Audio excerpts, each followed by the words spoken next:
Dans cette vidéo, nous allons voir comment exporter une substance dans Unity et donc rendre cette substance intéressante à exporter dans Unity en exposant certains paramètres. Donc il y a quelques petites choses qu'on va devoir modifier dans le projet pour que ça fonctionne. Déjà ici, j'aimerais juste exporter mon Torus 3. Donc je vais déjà retirer tout ce qui est inutile dans le projet. Donc je vais retirer mon matériel Torus 1 et Torus 2. J'ai évidemment fait un backup de mon projet avant. Pareil pour les ressources, ici je vais retirer tout ce qui n'est pas ressources Torus 3. Voilà. Et par exemple ces deux éléments là, je ne les utilisais pas. Voilà. Matériel 3 je ne l'utilise pas non plus, donc je le retire. Alors dans le baking, il y a une chose qui change, c'est que pour pouvoir publier sa substance, donc pour pouvoir l'utiliser dans Unity, il faut que tous les éléments soient embedded. Et donc dans le bake, il faut changer le mode ici de linked, le passer à embedded. Voilà. Et donc là, on n'a plus de chemin, forcément, parce que les maps ici qui vont être générées vont être intégrées dans le projet. Donc dès que je fais OK, il va tout me régénérer. Et cette fois-ci, les textures sont embeddées dans le projet, donc quand je vais faire un publish, toutes les textures vont être disponibles directement. Donc il a automatiquement remplacé mes textures ici par les textures embedded. Alors, encore quelques petites choses à modifier avant de faire le publish. Un élément important, c'est le fait de pouvoir changer la résolution de la texture générée. J'aimerais bien, dans Unity, pouvoir choisir la résolution dans laquelle je vais générer ma texture dynamiquement. Et donc pour ça, je double-clique sur le fond de l'écran ici, et j'ai accès aux Base Parameters. Et on voit ici, j'ai une texture de 1024 sur 1024. C'est ce qu'on avait défini tout au début du projet. Mais ça va m'obliger à utiliser une texture dans une résolution de 1024 x 1024 et rien d'autre. Parce que, on voit ici le petit carré à côté de Output Size, ça indique que c'est une taille absolue. Alors la taille absolue, c'est simplement pour dire la texture a été créée dans cette résolution de 1024 x 1024 et on ne peut pas la changer. Si je veux pouvoir la modifier, il faut que je la mette en Relative to Parent. Et donc en changeant ça, il régénère toutes les textures. Et on voit que maintenant la texture est en 256 x 256, qui est la taille par défaut dans Substance Designer. Cette même substance importée dans Unity aura une taille par défaut de 512 sur 512. En fait, chaque plateforme a une taille par défaut qui a été définie.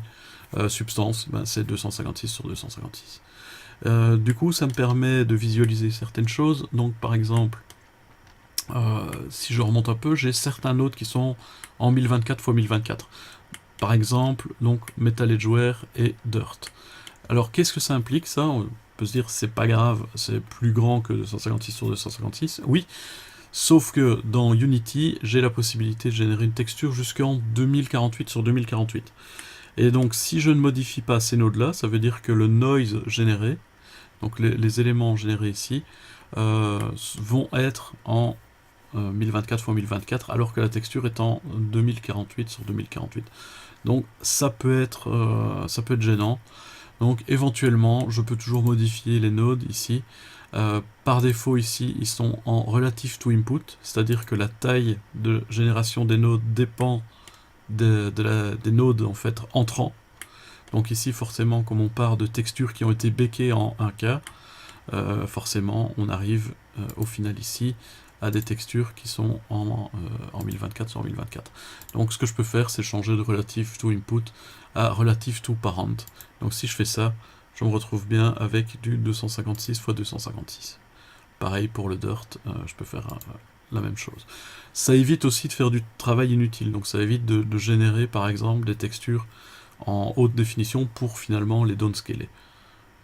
Donc ça c'est un peu à vous de voir si vous désirez en fait passer toutes les textures en plus basse définition ou pas, quoi. Vous pouvez toujours modifier la texture ici et voir ce que ça donne en plus haute résolution en changeant, en double-cliquant donc sur le fond et en changeant le output size et en modifiant donc ici si je fais par exemple parent x 8, Ben là je génère du 2048 fois 2048. Il faut un peu le temps que ça se rafraîchisse. Voilà. Et donc ça me permet de voir la qualité maximale que je pourrais obtenir en générant en haute résolution.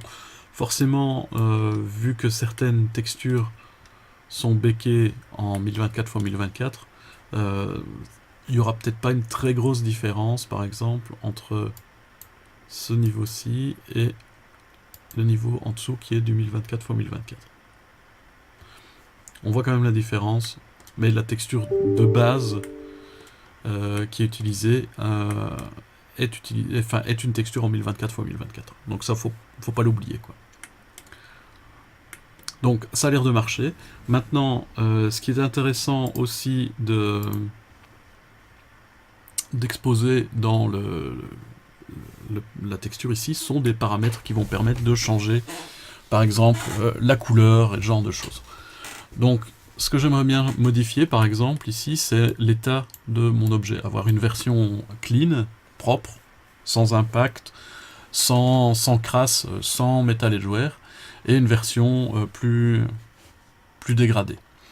Alors, pour faire ça, il faut simplement choisir les paramètres qu'on va exposer. Donc, par exemple, je vais sur Dirt. Il y a le Dirt Level qui est assez intéressant, donc pour avoir quelque chose qui est vraiment bien crasseux, ou au contraire plus clean. Donc ce paramètre, je peux l'exposer simplement en cliquant sur le petit sinusoïde ici, et mettre un expose. Le expose me propose un nom par défaut, ici c'est Dirt Level, donc très bien, et en fait ça c'est le nom de la variable qui va être associée à ce paramètre. Donc Dirt Level, je fais OK, et du coup je ne peux plus modifier le Dirt Level ici, mais donc je double-clique sur le fond de l'écran ici, je vais le retrouver ici tout en dessous des paramètres de mon matériel, et j'ai Dirt Level. Et donc dans Dirt Level, je retrouve, donc j'ai le nom de la variable qui est Dirt Level, c'est ce que j'ai choisi juste avant. Et puis j'ai le label c'est ce qui apparaîtra dans l'interface d'édition, et j'ai une valeur par défaut, qui était la valeur que j'avais juste avant, et un minima, un maxima. Donc par exemple, si je veux m'assurer que on ne descende jamais en dessous de 0,4 par exemple, je peux mettre un minima à 0,4 parce que je me rends compte que ça ne change rien, par exemple, entre 0,4 et 0, par exemple. Donc imaginons, voilà, je vais faire ça. Donc ça, j'ai déjà cette variable Dirt Level qui est exposée. Maintenant, Metal Edgeware, je vais faire pareil pour le Wear Level. Donc, je vais expose. Et là, il me propose donc une variable Wear Level. OK. Et voilà. Alors, j'aimerais bien aussi exposer, par exemple, la quantité d'impact ici, donc le random, que j'ai utilisé dans mon tile random. Donc, si vous vous rappelez, c'est tout en dessous, ici dans random. Et je vais faire un expose. Et là, comme le nom ne me convient pas de la variable, et que je vais la partager entre plusieurs tiles random, je vais appeler ça impact. Et OK, et donc là maintenant, je peux choisir impact dans les noms de variables. Voilà, impact. Et le deuxième tile random, là ça va être plus simple. Dans le menu qui pop, je retrouve toutes mes variables ici, dont la variable impact. Donc, je choisis impact. Et donc maintenant, la quantité d'impact de premier type et du deuxième type va toujours être liée. Et donc si je double-clique maintenant sur le fond, je me retrouve avec trois paramètres exposés, donc le Dirt Level qu'on a déjà vu, le Wear Level, et j'ai un truc qui s'appelle Mask Random. Alors pourquoi il s'appelle comme ça? Simplement c'est le nom que j'avais ici, ça faisait partie du groupe Mask dans le tile random, et son label c'était random. Donc je vais changer de label, je vais l'appeler impact, et je vais retirer le groupe parce que j'ai pas envie d'avoir cette variable là qui fasse partie d'un groupe en particulier. Voilà. Et donc maintenant, si je change le nombre d'impact, donc si je baisse la valeur, donc ça va augmenter le nombre d'impact, ça change le nombre d'impact des deux types. Et si je remonte, je vais avoir moins d'impact normalement si je me mets à fond avec un random de 1, je n'ai plus aucun impact qui apparaît. Donc je vais mettre quand même une valeur, voilà, 88 par exemple. Voilà, donc ça, ce sont mes trois variables avec lesquelles je vais pouvoir jouer. Maintenant, j'aimerais bien aussi changer par exemple la couleur blanche et la couleur orange. Donc ça, ce sont des variables qui ne sont pour l'instant pas disponibles parce que j'ai utilisé matériel 1 et matériel 2 qui n'a pas de paramètres exposés. Pour les exposer, je dois d'abord aller dans matériel 1 par exemple, donc je double-clique dessus. Et dans matériel 1, dans base matériel, j'ai la base color, donc base color qui est mon orange, ma couleur orange ici. Et là, je peux faire un expose, et il me propose base color, donc très bien. Voilà, donc maintenant, ce matériel-ci, donc matériel 1, a un input parameter, donc qui est base color. Je fais pareil pour matériel 2, je sélectionne base matériel, je choisis base color, et je fais un expose. Il va l'appeler base color aussi, évidemment. Voilà. Une fois que j'ai fait ça, je peux retourner dans mon matériel Torus 3. Et quand je sélectionne mon matériel, maintenant je vois que j'ai effectivement bien une variable exposée. Et là, je peux exposer ce paramètre-là à nouveau, faire un expose. Donc là, je ne vais plus l'appeler base color parce que je vais avoir deux base color. Donc pour ne pas qu'il y ait de confusion, je fais un new et je fais base color, et ici j'étais dans mat 1. Donc comme ça, nom de variable, pour éviter les espaces, donc base color underscore mat 1. Base color mat 1, et pour le deuxième matériel, je fais pareil. Je choisis ici un expose base color, donc cette fois-ci base color mat 2. Voilà. Ok. Et donc je double-clique ici et je vois que j'ai tous mes matériaux, enfin tous mes paramètres liés à mon matériel. Et donc j'ai base color ici qui est base color mat 1, et donc ce nom je le reflète aussi dans le label, donc base color mat 1, matériel 1, c'est peut-être mieux, base color matériel 1, et le suivant base color matériel 2. Donc maintenant, si je modifie par exemple cette couleur par défaut, si je mets du rouge, et bien en fait il va me régénérer la texture avec du rouge. Voilà. Donc je vais remettre la valeur qui avait à peu près un gris moyen, peut-être un peu plus clair. Voilà. Donc l'ensemble des paramètres ici, ce seront les paramètres que je vais pouvoir modifier directement dans Unity. Donc dirt level, wear level, le nombre d'impacts et les couleurs de base. Maintenant, il ne tient qu'à moi à en exposer bien plus. Pour l'instant, je vais me contenter de ça. Donc, une fois que j'ai fait tout ça, donc j'ai bien mes paramètres exposés. J'ai bien mon mode, hop, ici, qui est en relative to parent, donc qui m'assure que je vais pouvoir changer la résolution de la texture. J'ai retiré tout ce qui était inutile ici dans mon projet. Donc, je vais toujours faire un save. Alors, pour vérifier que je n'ai plus de problème de lien vers des fichiers ou ce genre de choses et que tout est bien embedded, je peux faire bouton droit et dependencies. Donc dependencies, ça m'ouvre une fenêtre ici avec toute une série d'informations, et je n'ai aucun warning ici qui apparaît. Donc ça veut dire que je n'ai pas de dépendance extérieure dans ce fichier-ci. Donc c'est bon. Ça vous permet de savoir s'il y a un problème potentiel en fait avec votre fichier. Donc ok, c'est bon, je ferme. Et une fois qu'on a fait ça, il faut faire un publish. Donc le publish, c'est aussi bouton droit ici et publish. Et là, vous choisissez un nom et ça va exporter un SBS AR. Donc ici, je vais le sauver dans mon répertoire ici et je l'ai appelé Base-Tree Unity. Save. Et là, on choisit le nom et on peut choisir si on veut exposer le output size. Donc ça, c'est possible uniquement parce que ma texture est en relative to parent. Le pixel size et le random seed. Donc ça, généralement, c'est les deux paramètres par défaut qu'on expose aussi. Donc je fais OK. Et là, il doit déjà avoir sauvé mon fichier. Donc maintenant, je vais créer un nouveau projet Unity et l'intégrer, intégrer tout ce qu'il faut dedans. Donc voici notre projet vide. Je vais importer deux choses, donc le Torus d'abord, et ensuite le fichier SBSAR que je viens de publier. publié en français.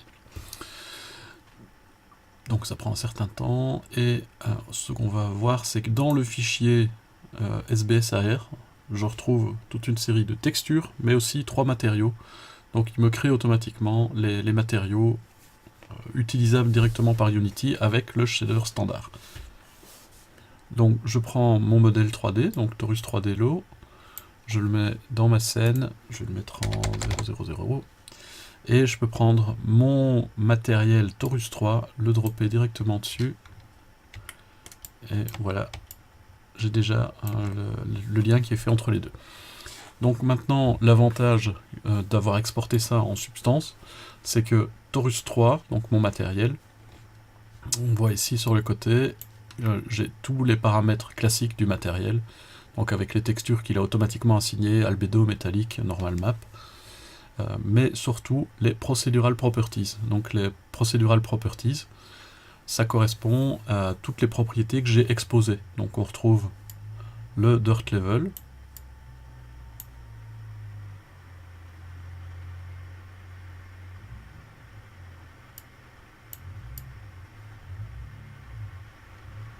voilà, il a fallu un peu de temps pour qu'il réagisse, mais voilà. Donc le wear level, le dirt level,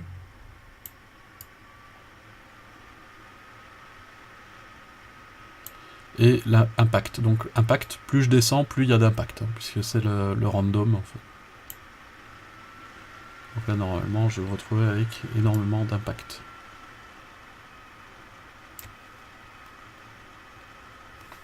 Faut qu'il régénère un peu tout.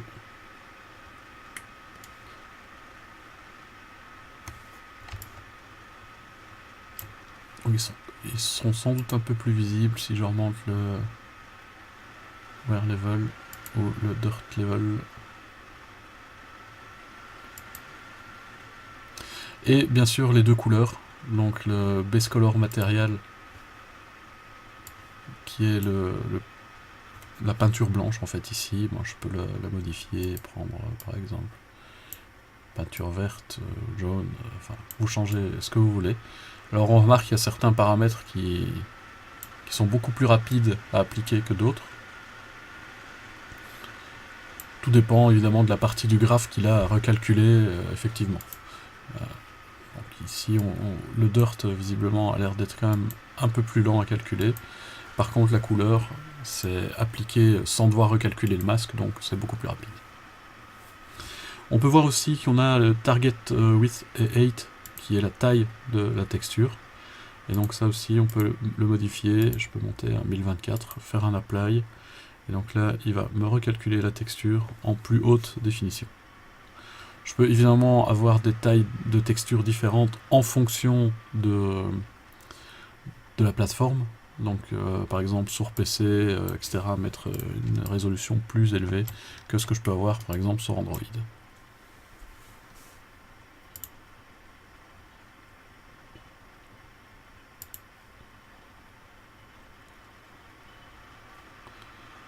Je baisse un petit peu le wear level et un peu le dirt level aussi. Donc toutes les modifications sont exécutées mais en arrière-plan, donc il faut parfois attendre un petit peu avant que la texture ne soit complètement mise à jour. Donc l'avantage évidemment c'est que on peut modifier encore toutes les textures jusqu'au dernier moment.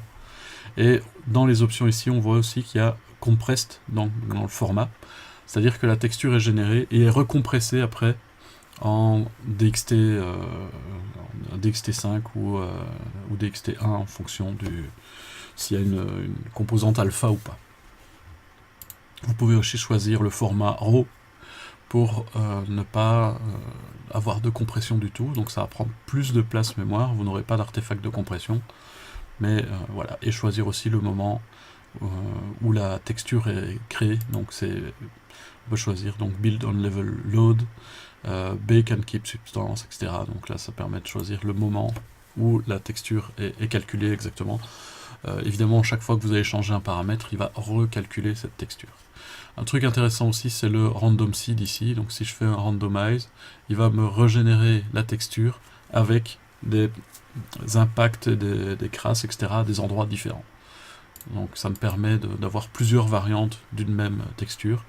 et éventuellement, si j'ai une combinaison qui me plaît bien, bah, la conserver, la garder, quoi.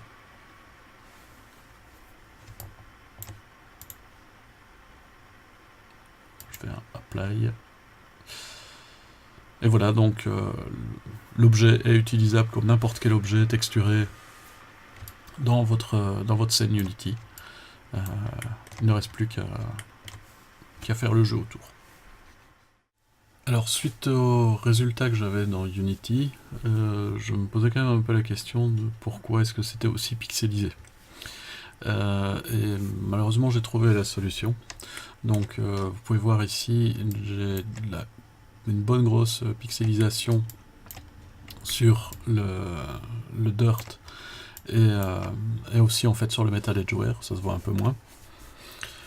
Et c'est simplement dû au triplanar mapping, malheureusement. Donc le triplanar mapping sous Unity a l'air d'être assez mal supporté. Donc pour vous montrer que ça vient bien de là, donc j'avais retiré le triplanar mapping pour les impacts. Par contre, je l'ai laissé pour le noise. Je viens de régénérer donc un fichier SBSAR avec le problème corrigé dans le noise aussi. Enfin, donc j'ai retiré simplement la partie triplanar mapping et donc il va régénérer les textures et là plus de problème. Enfin plus de problème s'il y a toujours le problème de la jointure évidemment, puisque là maintenant je ne travaille plus en triplanar mapping, mais au moins ça fonctionne. Donc malheureusement on dirait que le triplanar mapping est difficilement exploitable, on va dire, sur Unity. Je vais essayer de rentrer de toute façon un bug concernant ce problème dans Substance. Donc je ne sais pas si c'est du côté Unity qui a le problème ou du côté Substance qui a quelque chose qui est mal généré. Je pense que je vais rentrer le bug du côté Unity, c'est ce qui me semble le plus logique. Donc voilà, le problème est là. Donc vous savez que le triplanar mapping est peut-être à éviter dans Unity, enfin pour le moment en tout cas. J'imagine que ce sera fixé à un moment donné, mais bon, voilà. Donc j'ai essayé avec la toute dernière version de Substance. Ça n'a rien changé. Ici je suis avec la dernière version d'Unity. Le problème est quand même là. Donc c'est visiblement quelque chose qui est assez gênant et qui est assez... enfin qui n'est toujours pas corrigé. Donc voilà. Donc vous êtes prévenus.